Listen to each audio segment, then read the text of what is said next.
Word document should look familiar to you. It's the one I used to create a thesis statement. I'm going to change its title now, though, because now we're focused on generating a body paragraph. Now, again, disclaimer.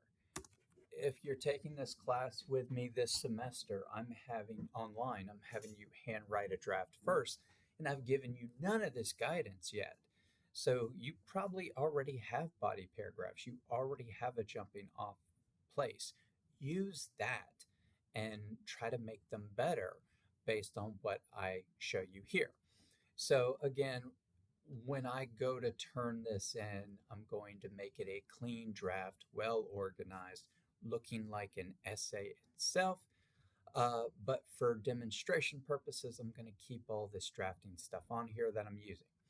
And if you recall, we generated a thesis statement, two thesis statements based on the prompt. So just to give me a place to focus, I am going to use this thesis statement as my focus. Oh, I wish that was not so dark. We're going to make this bold so I can see it. Okay. And then just for the purposes again, make sure all your fonts are 12 point for your papers, but just for my writing and my old eyes, I'm going to make that 16 points so I can see it. Now I'm going to take it out of bold here, and now I'm thinking about my body paragraph.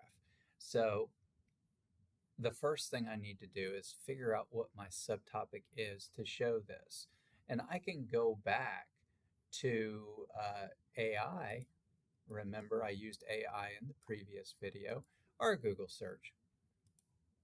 And I can actually put in something like, I need an example that supports this quote.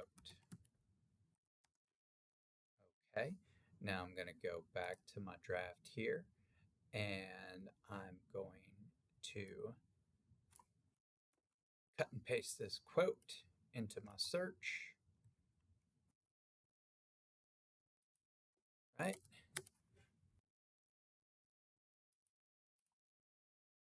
All right, let's see what our machine overlords comes up with.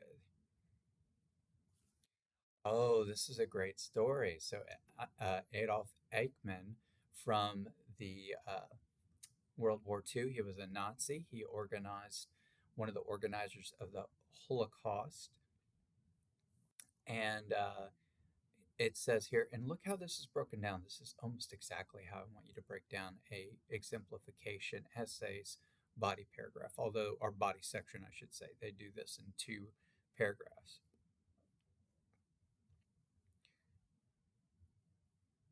And you should be reading this while I'm reading it.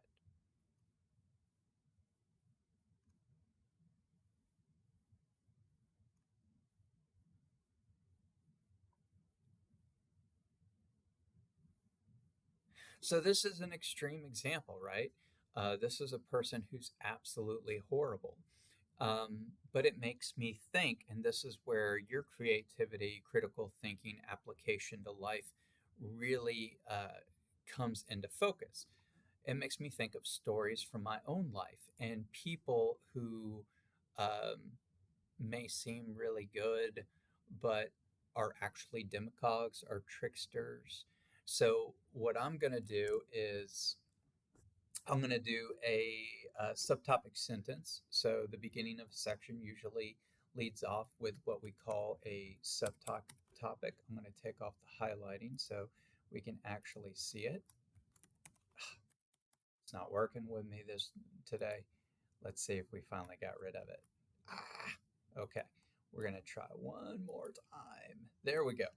Subtopic. And I'm going to say the subtopic is a story from my teenage years. So, we often encounter people who influence us in negative ways. So right there, I've introduced my subtopic, right? This is going to be a section about a person who has influenced me in a negative way. For me, that person was Bob. Now, Bob seemed harmless, if not a little weird.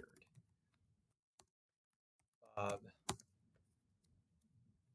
once put peanut butter in his head to make dreads and then got drunk at a party. He passed out in the yard, and the next morning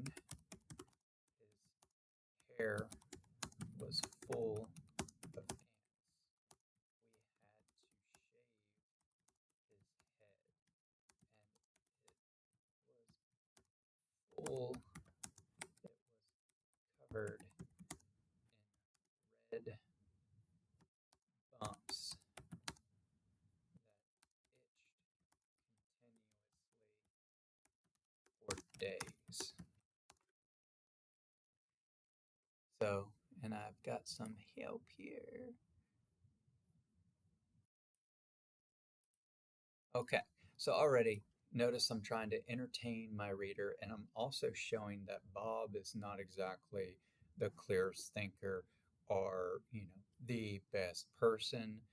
Um, so let's go from there. One could say Bob was a trickster.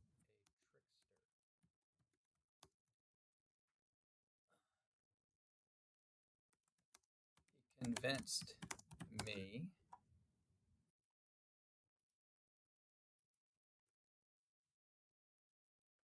once to call my friend's school and pretend that I was my friend's father. Our goal was to have my friend be dismissed early so he could come pick us up. He was the only one with a car.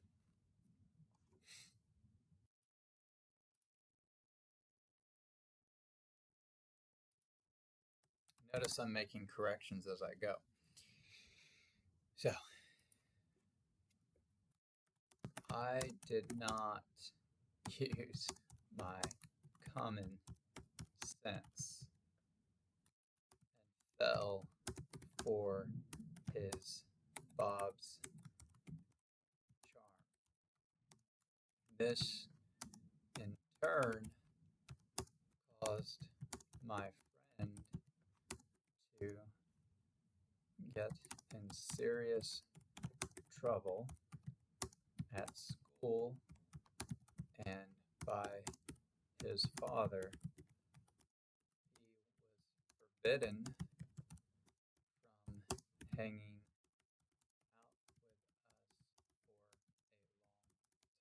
with us for a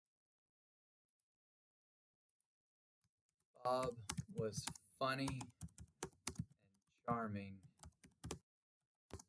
but he was also deceitful and did really stupid things. He illustrates really well how easy it is for a charming person to make us forget what is a logical action. So again, this is drafting, so go easy on me. And I am using help from another AI tool called Grammarly. Some faculty won't like you doing so, but just, it's a tool, check if it's okay. But I want you to see how it helped me improve my writing and my organization. But this is all in my own words and with my own tone. So let's break it down. A body section or body paragraph begins with a subtopic. Well, we have a subtopic here. We're going to have this topic that deals with a story from my childhood, particularly a story about this character, Bob. So here I introduce Bob and I give an example. Exemplification means example, right? I talk a little bit about Bob, I describe his character, and I give a quick little snippet of a story that shows the type of person he actually was. And then, this is a little more of that. Then I insert a statement, a transitional statement that ties it to the thesis, right? This is a word directly from the quote that I have to defend. And then I go on to give a specific story related to me from my experience, right? From my experience. That's what this story is. And look, it's not very long, it's just a couple sentences, right? So that is what that illustrates right there, right, for us. I'm going to put that in yellow so we can read it. And then finally, I connect it back to the thesis. I tell people what is important about it. I tell my reader what I learned, right? And I tell them how it connects to the defending the quote, right? But nowhere do I say, I believe, or this is the case. Nowhere do I say Paulini's quote is blah, blah, blah. I make it interesting, right? So this is the sort of thing you need to do as you revise. Now, is this perfect? No. But it gives you an idea of what a body paragraph or a body section should look like, how long it should be, how many sentences, how in a basic exemplification essay you should break it down. Now, again, the parts, subtopic, little explanation of the character in this case makes a lot of sense. Transitional statement where I connect it back to the thesis, a specific story related to me. How does it connect back to the thesis? And in a way, this is going to transition into my next paragraph because each paragraph should have a transitional statement between them. So that's it. That's all there is to this. And hopefully in your handwritten draft, you already have some of this, right? So notice I used the Google search, the AI, ChatGPT to help me generate ideas and think of, okay, maybe I've had some people who seemed one way in my life, but really weren't. And because I didn't think about that person logically, it got me into trouble or a friend in trouble. Oh, there's this story about Bob. So I didn't really use AI to write. I used it to generate ideas to help me think about my own story, my own life. That's a good way of using it. That is a responsible way of using it in this context. Okay, that is creating a body paragraph or a body section for your paper. You need to have 3 of those in the essay. You need to take whatever you had in the rough draft and organize it in the way I have it laid out here with subtopic, example, explanation, transition. Those are the 4 main parts of a body section. If you have any questions, michael.rather@sewella.edu or the office hour discussion board.